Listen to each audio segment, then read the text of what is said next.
Ano lang kumbaga, curious lang kami, how is it working with this kind of actor po? Katulad nila. So, yung mga, siguro parang memorable scenes din or behind the scenes with them na pwede nyo i-share sa amin kung paano yung naging process nyo acting with them. Thank you. Siyempre, hindi din madali. But you come into the project knowing that it's going to be challenging work-wise. So when you accept the film, definitely, you accept the challenge. And when we were there, siyempre, kahit naman ako, inisip ko, paano kaya nila mapupull through ito? Because yung ginagawa namin, hindi din madali. Unang-una, mapapagod sila. Napapagod kami, mapapagod din sila. Plus, siguro memorization, may times kailangan mo umiyak on cue. So, I know it's going to be difficult. Pero, ang ano ko dyan, nakita ko sa direct, grabe. Grabe yung pasensya niya. It was difficult, true. It was, you have to be really patient. Pero, nakikita mong meron eh. Kaya nila, alam nila, nagagawa nila. Of course, the pace is different. Kung kami lang ang magkaka-eksena, iba yung pace namin versus kasama namin sila. But, alam mo, grabe, kasi sila yung mga reaction nila, sobrang natural, sobrang pure. Like I said, sobrang pure. So, more than anything, yun ang pinaka-importante. Tsaka kung si Direk, tsaka si Sylvia, we're very patient. Pinilit ko na lang yung sarili ko, di pa ako magiging mapasensya. LD. Hindi, meron talaga sa kanila. Meron kang mararamdaman sa eksena na magic. Yung bigla kang mararamdaman mo talaga yung emosyon nila, tumatama sa'yo. Kasi yung sigurong rawness, tapos wala yung mga technique, method, na mga ganyan na natututunan sa mga workshops. Ito talaga yung totoo. Kaya nga sabi ko, very being. Kung anoin natin, kung sasabihin natin sa linggo ng acting, di ba? Sa kanila yung no acting please talaga. Yun din, isa pa. Tapos, pagka-eksena mo, kasi dahil dun sa pureness na yun, lalong tumatama sa puso mo pagka-eksena mo sila.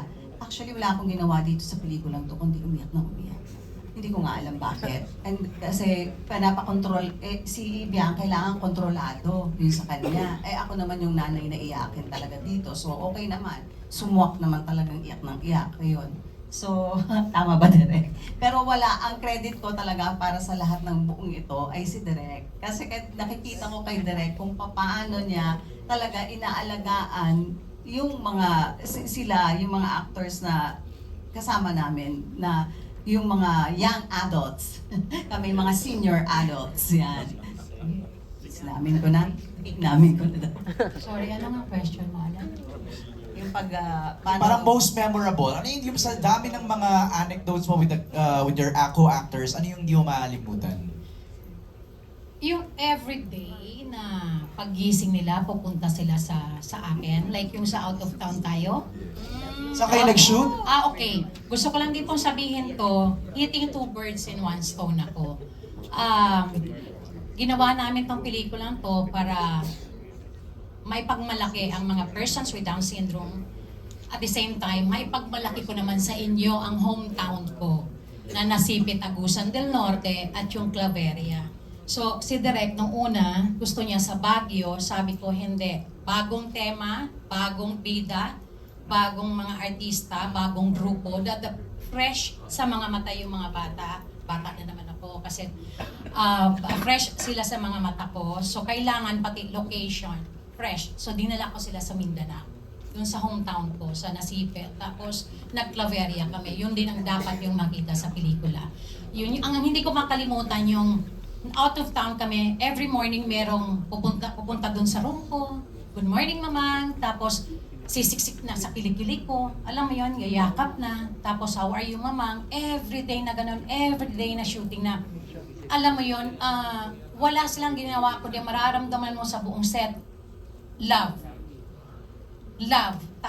Puro. Nasabi ko nga, sana kung ganito lang lahat ng tao sa mundo, wala tayong problema. Ibang klase sila. Puro yung puso, puro yung intention nila sa'yo. Sasabihan ka pa ng I miss you, tapos pag malungkot ka, patatawanin ka, I love you, maya-maya nakahilig sa'yo. Tapos ang hindi ko makakalimutan yung, pag napagod po sila, sumasayaw sila, 4 na kanta, sunod-sunod. Tayo, bababa, hindi, sila 4. So, yun. Memorize na natin, may mga kami mga playlist. Sample? Pwede ba kayo mag-sample? Mamaya magsasample sila. Okay. Yes, later. Kasi sinabi mo, direct memorize. Biglang parang sabi ko, teka, parang kailangan mag-sample. Yung MJ, alam mo yung ang hindi ko makakalimutan dito na everyday nakikita ko yung mga actors with Down syndrome na umaarte. Sabi ko, hindi ako nagkamali. Hindi ako nagkamali na nung pinakita ni Direk, kinuha ko kaagad yung project. Dahil ang galing nila. Maniwala po kayo. Galing nila.